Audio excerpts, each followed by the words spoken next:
우리가 주님을 감사하고 찬양하는 우리의 모습이 되었으면 좋겠습니다. 우리가 한 주간 드라마틱하게 기온이 떨어지는 것들을 경험해 보게 됩니다. 정확히 말하면 지지난주가 비정상적으로 기온이 높았고, 지난주에는 그냥 정상적으로 원래의 여름의 날씨였었습니다. 점점 세상이 비정상의 정상, 요즘 잘 하는 표현으로 더 뉴 노멀이라고 하는 것들, 그러니까 예전에는 비정상이 너무나도 비정상적이었는데 지금은 비정상적인 것이 너무나도 정상적인 것과 같은 그런 세상이 되어 버렸습니다. 단지 이것이 기온에만 있는 문제가 아닌 것 같아요. 우리 대한민국을 보고 세계를 보면 이제까지 없었던 일들이 너무나도 당연하게 쉽게 일어나게 되고 그것들이 정착되는 것들을 보게 됩니다.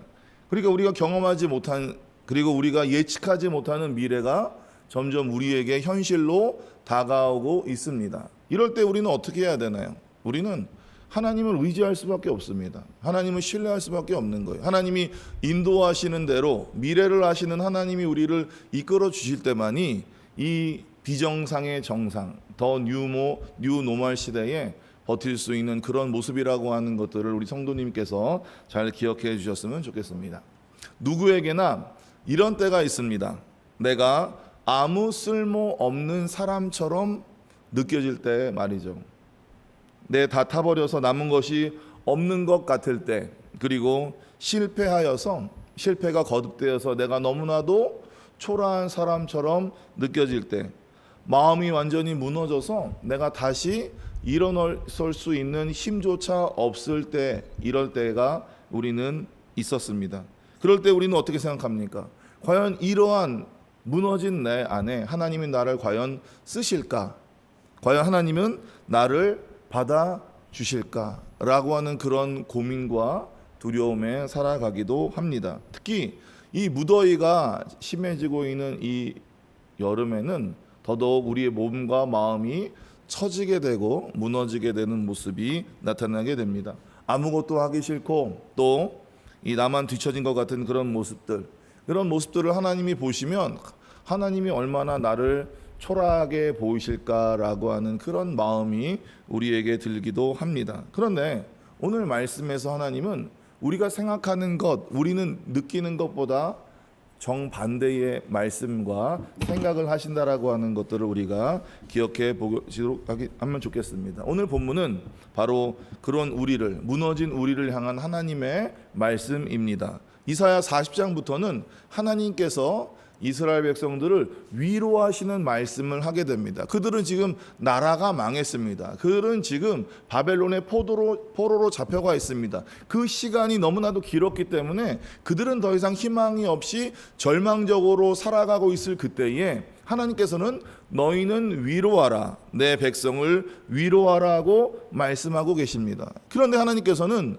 이스라엘 백성들을 단순히 말로만 위로하셨던 것들이 아닙니다. 하나님은 이 이스라엘 백성들을 위하여, 또 무너져 있고 절망적인 사람들을 위하여 하나님은 하나님의 종, 하나님의 택한 자, 하나님의 마음을 기뻐하시는 자, 그 자를 우리에게 보내시게 되는 것입니다. 오늘 본문에서는 바로 내 종이라고 하는 단어로 표현하고 있습니다.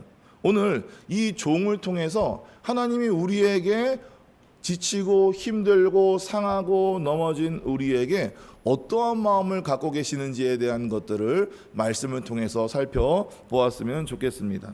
오늘 기억할 것은 뭐냐면, 지금 이 말씀은 이 이스라엘 백성들처럼 나라가 망하고 그리고 마음이 완전히 절망에 차 있는 포로된 자들을 위한 말씀입니다. 나는 잘 되는데요, 나는 전혀 어떠한 걱정이 없는데요 라고 하는 사람을 위해 지금 이 말씀과 위로가 있는 것이 아니라, 나는 어떻게 할 수 없는데요, 나는 지금 무너져 있는데요, 나는 지쳐 있는데요, 나는 포기하고 있는데요 라고 하는 그런, 내가 꺾여져 있고 내가 상해에 있는 그런 사람에게 주어지는 하나님의 말씀이라고 하는 것들을 기억하시면서, 나는 지금 어떤 사람인가, 나는 지금 오늘 말씀을 듣기에 준비된 사람인가라고 하는 것들을 보면서 하나님의 말씀을 들으시기를 바랍니다. 첫 번째 1부 같이 한번 읽어보도록 하겠습니다. 1부 시작. 네, 같이 1절부터 3절까지 같이 한번 읽어보도록 하겠습니다. 시작. 내가 붙드는 나의 종, 내 마음에 기뻐하는 자, 곧 내가 택한 사람을 보라. 내가 나의 영을 그에게 주었은즉 그가 이방에 정의를 베풀리라. 2절. 그는 외치지 아니하며 목소리를 높이지 아니하며 그 소리를 거리에 들리게 하지 아니하며 상한 갈대를 꺾지 아니하며 꺼져가는 등불을 끄지 아니하고 진실로 정의를 시행할 것이며. 아멘. 오늘 살펴볼 말씀은 상한 갈대와 꺼져가는 등불에 대한 이야기를 함께 나누도록 하겠습니다. 상한 갈대가 뭘까요? 이미 꺾여져 있는 모습 안에서 상해버리는 그런 갈대를 말하는 것입니다. 원래 이 갈대라고 하는 것이 이 물 위에서 곱게 자라야 된다라고 합니다. 근데 그것이 어떠한 이유 때문에 꺾여 있던지 아니면 어느 정도 상처가 있다라고 한다면 그것들을 사용하고 활용할 수 없다라고 하는 겁니다. 상한 갈대라고 하는 것은 무언가 어떤 이유 때문에 꺾여서 망가져서 사용할 수 없는 쓸모없는 것들을 이야기합니다. 꺼져가는 등불은 뭘까요? 지금이야 우리가 전구를 쓰고 있지만 그 당시에는 기름에 심지가 있습니다. 근데 심지가 거의 다 탔어요. 그래가지고 더 이상 빛이 나지도 않고 연기만 나 있는 상태. 그러니까 옆에 있는 사람에게 있어서 꺼져가는 등불은 그렇게 필요가 없는, 쓸모가 없는 것입니다. 결국 이 등불이라고 하는 것은 주위를 밝혀야 되는데 주위를 밝히지 못하고 냄새만 나는 그런 것이 바로 꺼져가는 등불입니다. 세상은 이런 것들에 대해서 어떻게 대응합니까? 상한 갈대, 쓸모없는 것들에 대해서 세상은 어떻게 되나요? 꺼져가는 등불, 내가 다른 사람들에게 어떠한 효용감을 주어야 되는데, 도움을 줘야 되는데 오히려 내가 다른 사람들에게 안 좋은 악영향만 미치게 된다라고 한다면 세상은 그런 사람을 어떻게 하죠? 버려버리게 되는 것입니다. 그것이 세상의 이치입니다. 저희도 그렇잖아요. 우리에게 쓸모있는 사람에게 잘 대해주고 나에게 유익하지 않은 사람하고는 가까이 하지 않으려고 하는 마음, 그것이 약한 것, 쓸모없는 것이 버려지는 것은 어찌 보면 세상에서의 너무나 당연한 이치인 것 같습니다. 우리는 지금 그런 세상에 살고 있다고요. 내가 지금 성과를 내지 못하면 나는 밀려날 것과 같은 그런 인생을 살고 있는 것입니다. 내 쓸모를 증명하지 못하면 내 자리를 잃어버릴 수밖에 없는 그런 세상에서 살고 있는 것입니다. 그렇기 때문에 우리는 늘 불안한 마음으로 살아갈 수밖에 없는 거예요. 내가 상한 갈대처럼, 내가 꺼져가는 등불처럼 살아가고 있기 때문에 나는 버림받지 않을까라고 하는 두려움 안에서 살아가고 있는 것입니다. 그런데 하나님은 그런 우리를 세상의 방식대로 대두지 않는다라고 하는 것을 여러분들이 아시기를 바랍니다. 특별히 하나님께서 보냈던 그 종은 더더욱 그러지 않으십니다. 상한 갈대를 꺾지 아니하며 꺼져가는 등불을 끄지 아니하고, 이미 상하고 이미 꺼질 것 같은 그 갈대와 등불을 하나님의 종, 내 종은 버리지 않으십니다. 오히려 감싸주시는 거예요. 세상은 버리지만 하나님과 이 종은 그것들을 감싸고 돌봐주신다라고 하는 것들을 우리가 알아야 됩니다. 그리고 그 종은 부드럽게 우리에게 다가오고 있습니다. 2절을 보면 이 종은 외치지 아니하며 목소리를 높이지 아니하며 그 소리를 거리에 들리게 하지 아니한다라고 말하고 있습니다. 그러니까 지금 내가 상처받고 있는데, 내가 지금 쓰러져 있는데, 내가 지금 절망의 상태에 놓여져 있는데 그 종이 와가지고 우리를 다그치고 우리를 요란하게 하고 우리를 밀어붙이지 않는다라고 하는 겁니다. 우리에게 조용히 다가온다라고 하는 것을 이야기하고 있습니다. 한번 생각해 보시기 바랍니다. 어떤 사람이 상한 갈대처럼 마음이 상하고 또 삶의 상함을 통해서 지금 넘어져 있고 쓰러져 있는 사람에게 정신 차려라, 너 왜 그 모양으로 살고 있니? 라고 이야기한다면 어떻게 되겠습니까? 그 조금 남아있는 온전한 것까지도 완전히 부러져 버리고 완전히 상해버리는 일들이 벌어지게 될 것입니다. 그래서 하나님의 종은 우리에게 부드럽게 와서 조용히 우리에게 이야기하고 계십니다. 왜냐하면 상한 자에게는 부드러움이 필요하다라고 하는 것을 아시기 때문입니다. 지신 사람에게 필요한 것은 뭘까요? 채찍이 아닙니다. 그들에게 필요한 것은 바로 손길입니다. 넘어져 있는 사람들에게 필요한 것이 뭘까요? 너 왜 넘어졌어? 라고 채근하는 것이 아니라 말없이 그들에게 내미는 손이라고 하는 것을 우리가 알아야 되는 거예요. 바로 하나님의 종은 우리에게 그렇게 오신다라고 하는 것을 우리가 오늘 말씀을 통해서 깨달아 아시기를 바랍니다.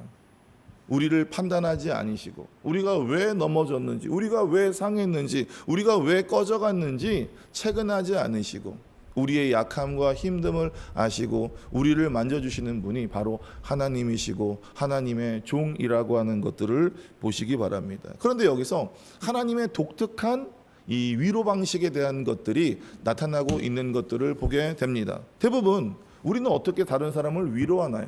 어떤 사람이 문제가 있고 어떤 사람이 힘들면 그 사람에게 힘내라고 진심 어린 말을 하게 됩니다. 하나님 또한 우리에게, 이스라엘 백성들에게 절망하지 말아라, 내가 너희를 다시 포로에서 벗어나게 해주겠다라고 하나님의 말씀, 예언과 약속을 하시면 되잖아요.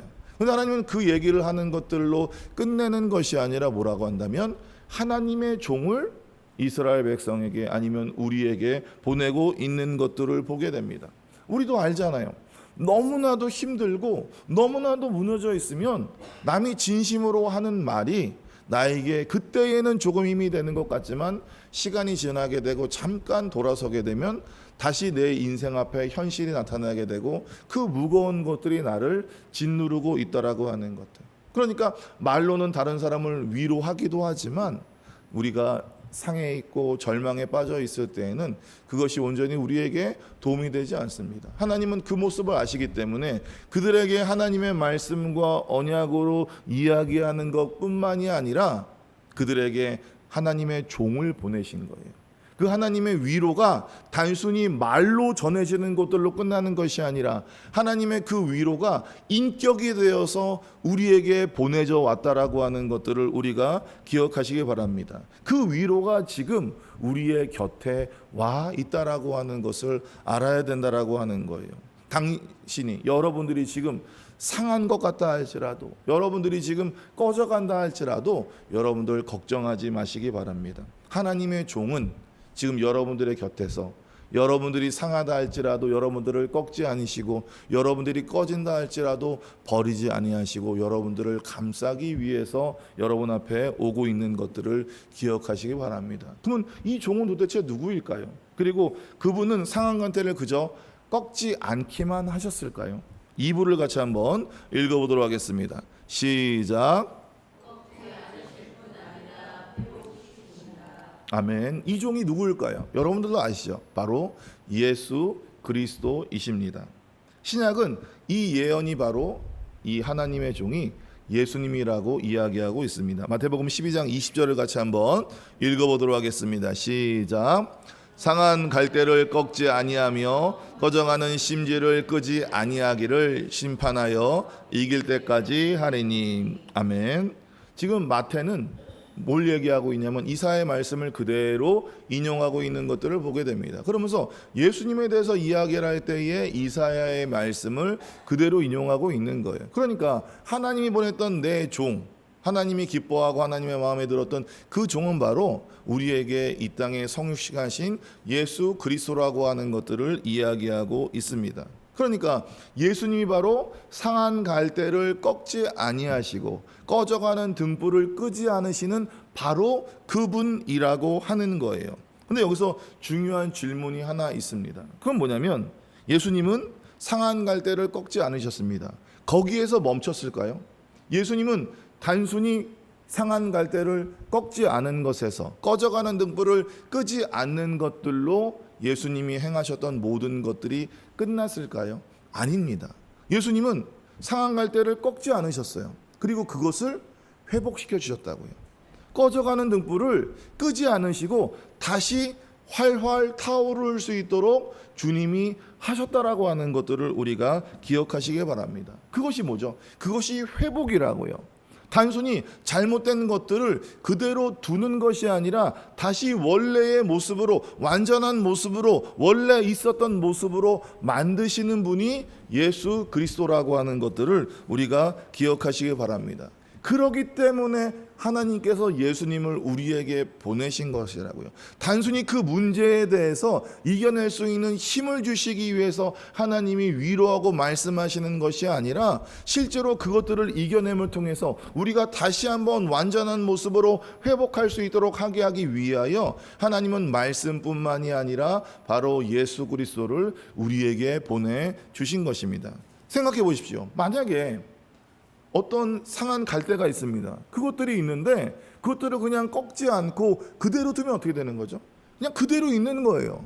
결국 그것은 썩고 상해서 버려지게 될 거라고 하는 것입니다. 그것들을 회복시키지 않으면 어떠한 의미가 없다라고 하는 것을 우리가 아는 거예요. 하나님은 우리가 상처받은 채로, 하나님은 우리가 절망적인 상태에서, 하나님은 우리가 모든 것들을 포기한 상태로 살아가는 것들을 원하지 않으십니다. 하나님은 다시 회복하기를 원하세요.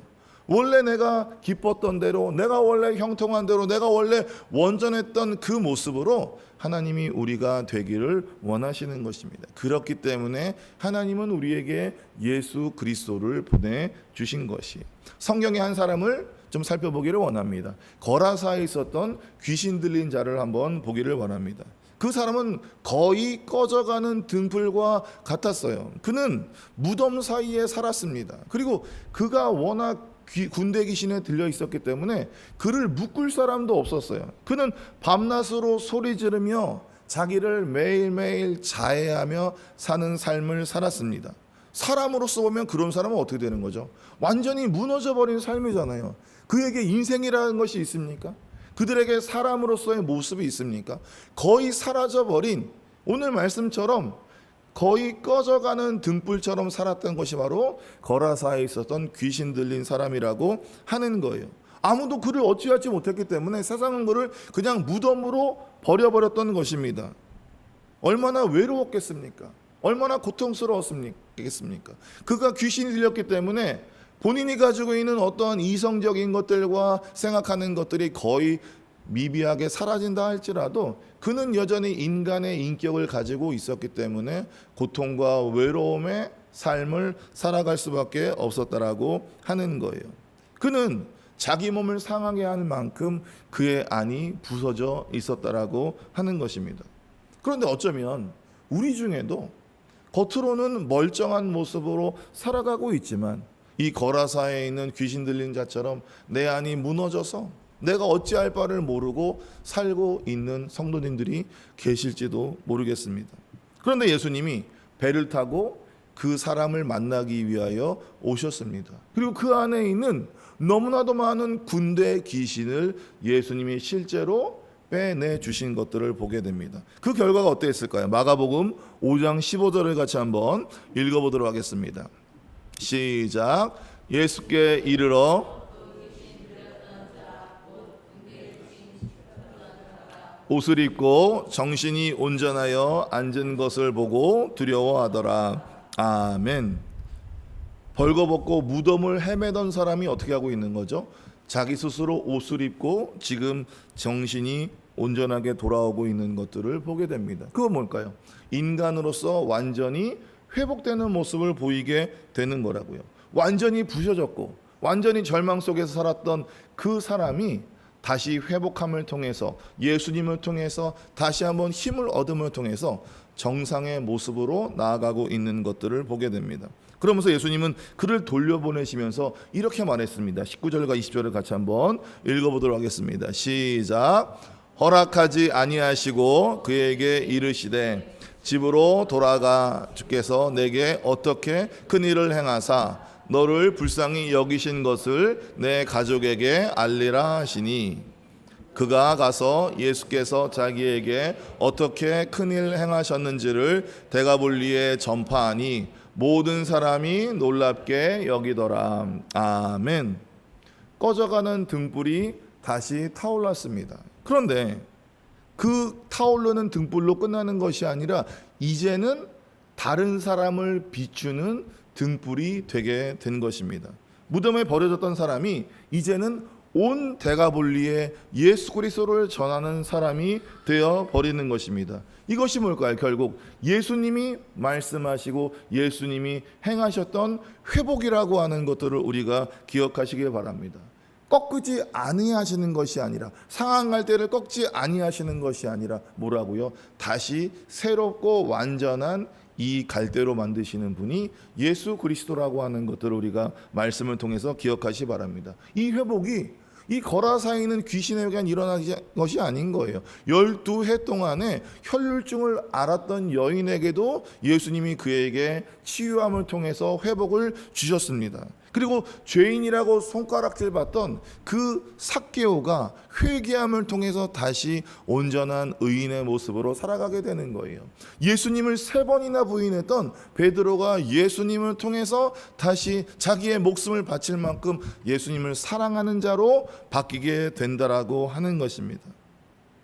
그런 이 회복들을, 이들을 회복시킬 수 있는 예수님이라고 한다면, 지금 남에게 얘기하고 있지는 않지만 내가 절망에 빠져 있고, 내가 지금 넘어져 있고, 내가 쓰러져 있는 여러분들 중에 그 누군가에게 예수님은 이 놀라운 역사하심을 통해서 정상으로 다시 한번 힘을 얻고 일어설 수 있도록 회복시켜 주시지 않을까요? 우리가 그들보다 더 망가졌다 할지라도 여러분들 걱정하지 않으시기 바랍니다. 우리가 어떤 상황에 놓여 있고 어떻게 넘어져 있다 할지라도 주님은 그 모든 사람을 회복시킬 수 있는 능력을 갖고 계신다라고 하는 것들을 우리가 알고 믿게 된다면 우리에게 놀라운 역사하심을 통해서 회복의 은혜가 주어지게 될 줄 믿습니다. 그렇다고 한다면 이 회복이 어떻게 우리에게 임하게 될까요? 3부 같이 한번 읽어보도록 하겠습니다. 시작. 그 예수님이, 아멘. 하나님의 말씀도 능력이 있습니다. 그런데 예수님은 더 나아가셨다라고 하는 것을 우리가 말씀을 통해서 보게 됩니다. 예수님은 밖에서 우리에게 말씀을 통해서 위로만 하시는 분이 아니라고 하는 것들을 기억하시 바랍니다. 실제로 주님이 우리에게 오셔가지고 우리를 만지시고 우리를 변화시켰다라고 하는 것을 우리가 알아야 됩니다. 요한계시록 3장 20절을 같이 한번 읽어보도록 하겠습니다. 시작. 볼지어다 내가 문 밖에 서서 두드리더니 누구든지 내 음성을 듣고 문을 열면 내가 그에게로 들어가 그와 더불어 먹고 그는 나와 더불어 먹으리라. 아멘. 예수님 뭐라고 얘기하고 있죠? 내가 너의 안에 들어가려고 얘기하고 있습니다. 예수님은 문 밖에서, 우리의 마음 밖에서 우리에게 지금 두드리면서 내가 너의 안에 가기를 원하신다라고 하는 거예요. 주님은 왜 우리 안에 오시기를 원하실까요? 실제적으로는 주님이 우리 안에 오심을 통해서 우리가 영적으로 구원받는 일들을 주님은 원하시겠죠. 하지만 예수님의 그 회복은 단순히 우리가 영적으로 구원받는 것뿐만이 아니라 우리의 혼의 부분, 우리의 육의 부분의 모든 회복까지도 하시기 위해서 주님은 우리 안에 들어오신다고 얘기하고 계시는 거예요. 단순히 우리 곁에 있어가지고 우리를 위로해주고 말씀으로 힘을 얻게 하시는 것뿐만이 아니라 주님은 실제로 우리 안에 오셔가지고 나를 만져주심을 통해서 내가 다시 더 이상 상하지 않도록, 내가 더 이상 꺼져가지 않도록 우리를 온전하게 만들려고 하시는 것입니다. 그런데 여기서 놓치지 말아야 될 것이 있는 거예요. 주님은 지금 우리의 문을 부수고 들어오려고 하시는 것이 아니에요. 그러니까 내가 마음을 열지 않으면 주님의 그 은혜가, 주님의 그 회복이, 주님이 주시는 그 구원이 우리에게 닿지 않는다라고 하는 거예요. 우리가 할 것은 뭡니까? 내가 그 멀리 가서 주님을 찾는 것이 아니라 내 앞에서 내 마음을 두드리고 있는 그 주님에게 내 마음의 문만 열면 되는 거예요.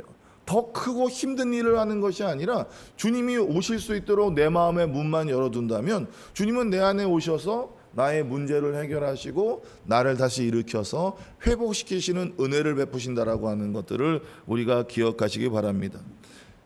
우리 안에 예수님이 들어오실 때야 비로소 우리를 새롭게 하고 우리를 회복시키게 하고 쓰러졌던 우리, 망했던 우리, 상했던 우리를 다시 일어나게 하게 되시는 것입니다. 갈라디아서 2장 20절을 같이 한번 읽어보도록 하겠습니다. 시작. 내가 그리스도와 함께 그런즉 이제는 내가 사는 것이 아니요 오직 내 안에 그리스도께서 사시는 것이라. 아멘. 뭐라고 되어 있죠? 내 안에 그리스도께서 사시는 것이라. 예수님을 믿는 사람은, 예수님을 영접한 사람은, 구원받은 사람은 주님이 우리 안에 사셔야 되는 거예요. 그러면 어떤 일이 일어날까요? 우리에게도, 믿는 사람에게도 절망이 찾아옵니다. 믿는 사람에게도 실패가 찾아와요. 믿는 사람도 넘어진다고요. 믿는 사람도 시험에 든다고요.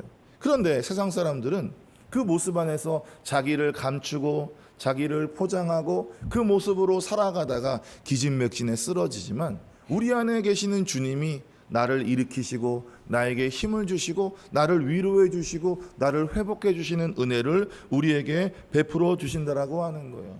주님이 오시면 그 주님의 생명이 우리의 모든 부분들을 살린다라고 하는 것을 우리가 기억하시기를 바랍니다. 예수님을 모신 사람은, 예수님이 내 안에 계신 사람은 변할 수밖에 없는 거예요. 그것이 한순간에 완전히 바뀌는 그런 일들도 일어나게 되지만 실제적으로 그런 일들은 많이 일어나지 않습니다. 조금씩 시나브로처럼 주님이 내 안에서 어떠한 부분들을 만지시고 내가 거기에 대해서 또 반항하게 되고, 계속 주님 안에서 그러한 일들을 통해서 어떠한 문제가 조금씩 해결되고 내 안에 성품들이 바뀌게 되는 일들이 벌어지게 됩니다. 내가 아무것도 하지 못하고 내가 절망 속에서 살아가던 내 모습이 주님이 내 안에 오심을 통해서 하나하나 조금씩 주님으로 나아가고 채워지고 온전해지는 일들이 우리에게 이루어진다라고 하는 것을 기억하시기 바랍니다. 상했던 것이 다시 한번 정상이 되고 꺼져가는 것이 다시 활활 타오르는 그런 일들이 우리에게 일어나게 되는 겁니다. 그런 회복이 우리에게 일어나게 될 줄 믿습니다. 오늘 말씀을 맺도록 하겠습니다. 오늘 말씀을 정리하면, 하나님은 상하고 지친 우리를 꺾어버리지 않는다라고 하는 것을 얘기했습니다. 하나님은 말씀으로 우리를 위로해 주셨고, 거기서 그치는 것이 아니라 뭐라고요? 하나님의 종인 예수 그리스도를 보내주셔서 실제로 우리를 회복시켜 주십니다. 우리가 마음 문을 열 때에, 주님이 내 안에 오실 때에 그 회복의 은혜와 축복이 일어난다고 오늘 말씀을 이야기했습니다. 이제 우리 성도님들 포장하지 말고 사시기를 바랍니다. 사실 여기 계신 성도님들 전부가, 거의 대부분이겠죠, 저를 포함해서 조금도 상하지 않고 조금도 꺼져가지 않는 상태에 있는 분은 없을 거예요. 내가 완전해서 나의 인생은 100%입니다. 나는 어떠한 부분에서 단 하나의 걱정과 근심과 내가 힘든 것들이 없습니다라고 얘기하실 분들이 없을 거예요. 돈이 아니 많은 사람도, 내가 건강한 사람도, 내 모든 일이 풀리는 사람도 항상 내 안에는 상하고 꺼져가는 것들이 반드시 존재하게 됩니다. 그런데 문제는 뭐냐면, 세상은 우리에게 완전한 갈대를 원하는 거예요. 세상은 심재와 기름이 가득 찬 그 등불을 우리에게 원한다고 하는 것입니다. 나는 지금 상해에 있는데, 나는 지금 내 안에 심지가 타고 내 안에 기름이 점점 적어지고 있는데 세상은 나에게 완전한 것들을 원한다라고 하는 거예요. 그래서 우리 어떻게 하게 되죠? 우리는 이 땅을 살아가면서 내 자신을 포장하게 된다고요. 나는 정말 힘든데 힘들지 않은 척, 나는 할 수 없는데 할 수 있는 척, 나는 약한데 강한 척, 척척척 하면서 우리의 인생을 살아갈 수밖에 없는 것입니다. 상한 것인데, 난 상했는데 상하지 않은 척하면 어떻게 되는 거죠? 내 안에 에너지가 소비되게 됩니다. 그리고 지속적으로 긴장하고 스트레스, 내 자신을 포장하고 내 자신이 아닌 척 살아가야 되기 때문에 우리를 더욱더 상하게 하고 우리 안에 있는 심지를 더욱더 태우게 한다라고 하는 거예요. 포장하느라 정작 내 안에 무너지는 것들을 깨닫지 못하게 되고, 내가 완전히 무너졌을 때야 비로소 내가 그 상황들에 대한 것들을 깨닫고 인지하게 된다라고 하는 것입니다. 세상을 살아가는 우리는 그런 삶을 살 수밖에 없다고요. 그런데 하나님 앞에서는, 예수님 앞에서는 우리가 포장할 필요가 없어요. 내가 지금 상한 갈대라 할지라도, 내가 꺼져가는 등불이라 할지라도 그대로 그 모습 그대로 주님 앞에 나아가면 됩니다. 주님은 우리가 상한 것을 알고 있어요. 우리가 꺼져간다라고 하는 것을 알고 있어요. 하지만 그것들을 꺾지 않으시고 회복하시기를 원하시는 것들을 아신다라고 하는 거예요. 세상에서 항상 내 자신을 숨기고 내 자신을 포장하고 내 모든 에너지를 썼던 우리의 인생 안에서 내가 주님 앞에 나아갈 때에, 하나님 앞에 나올 때는 내 자신을 포장하지 말고 있는 모습 그대로 나아가기를 원합니다. 내가 힘들면 힘든 대로, 내가 아프면 아픈 대로 하나님 앞에 나의 모든 마음을 나아며 나아갈 때에 주님이 내 아픈 마음을 만지시고 내 아픈 몸을 만지심을 통해서 회복되는 놀라운 역사하심이 우리에게 일어나게 될 줄 믿습니다. 여러분들 이것을 기억하시기 바랍니다. 상하고 직시고 망가진 우리의 모습 안에서 예수님은 우리를 치유하시고 회복할 수 있다라고 하는 것을 기억하시고 믿으시기를 바랍니다. 세상에 그 누가 군대 귀신이 들린 자를 고치고 회복시킬 수 있겠습니까? 아무도 할 수 없는 거예요. 예수님만 할 수 있는 거라고 하는 것을 기억하시기 바랍니다. 의사도 약도 어떤 사람도 그를 고치지 못했습니다. 그렇기 때문에 쇠사슬로 그를 그냥 묶으려고 하는 그 모습, 무덤으로 그냥 그를 유기시키는 방법밖에 없다라고 하는 거예요. 그런 자도 예수님은 말씀으로 고치셨다라고 하는 것들, 말씀으로 회복시키셨다라고 하는 것을 우리가 기억하시기를 바랍니다. 무너져버린 우리를 회복시킬 수 있는 분은 예수님밖에 없음을 기억하시기 바랍니다. 요한복음 14장 6절을 같이 한번 읽어보도록 하겠습니다. 14장 6절입니다. 요한복음 시작. 예수께서 이르시되 나로 말미암고는 아버지께로 올 자가 없느니라. 아멘. 지금 절망에 빠져 있습니까? 내가 지금 넘어져 있습니까? 내가 지금 상해 있습니까? 예수님만이 우리의 길이고 진리고 생명이라고 하는 것을 기억하시기 바랍니다. 주님만이 이 어둡고 막혀 있고 이 앞길을 모르는 곳에 등불이라고 하는 것들을 우리가 기억하시기를 바랍니다. 상한 우리의 모습 안에서, 꺼져가는 등불과도 같은 우리의 모습 안에서 주님만이 우리를 회복시킬 수 있는 분이라고 하는 것들을 기억하시기를 바랍니다. 이번 한 주간 우리가 이런 모습으로 살아가면 어떨까요? 우리 스스로 지금 내가 넘어져 있고 내가 힘들고 내가 지금 이 상황들을 이기지 못할 때에 우리 스스로를 정죄하지 마시기 바랍니다. 내가 예수님을 믿는데, 내가 지금 몇 년을 예수님을 믿었는데, 내가 지금 이렇게 무너져 있고, 내가 지금 이렇게 쓰러져 있고, 내가 이렇게 시험당해 있다. 나는 정말 예수님을 믿지도 못할 만한 아무것도 아닌 사람이야. 난 나쁜 사람이야. 이렇게 스스로 정죄하지 마시기 바랍니다. 우리 스스로 넘어질 수 있어요. 우리 스스로 힘들 수 있어요. 그 안에서 주님의 역사하심을 기대하면서 스스로 정죄하지 마시기를 바랍니다. 그리고 내가 지금 내 힘으로 이 힘들고 어려운 상황을 이겨내려고 하는 분이 있다라고 한다면 이제 마음을 열어서 주님이 나를 회복할 수 있도록 나아가시기를 바랍니다. 그리고 이렇게 기도하면 어떨까요? 주님, 제가 상한 갈대 같지만 제 안에 들어오셔서 저를 회복시켜 주세요. 그럴 때에 주님이 우리의 마음을 만지시고 우리를 회복시키는 놀라운 역사하심을 일어나게 하실 줄 믿습니다. 상한 갈대를 꺾지 않으시고 꺼져가는 등불을 끄지 않으시는 그 주님, 무너진 우리를 완전히 회복시키시는 길이요 진리요 생명이신 그 주님을 우리의 마음을 모심을 통해서 우리가 상한 자리에서 일어나서 다시 한번 빛을 발하는 저와 하나님 되기를 간절히 축원합니다.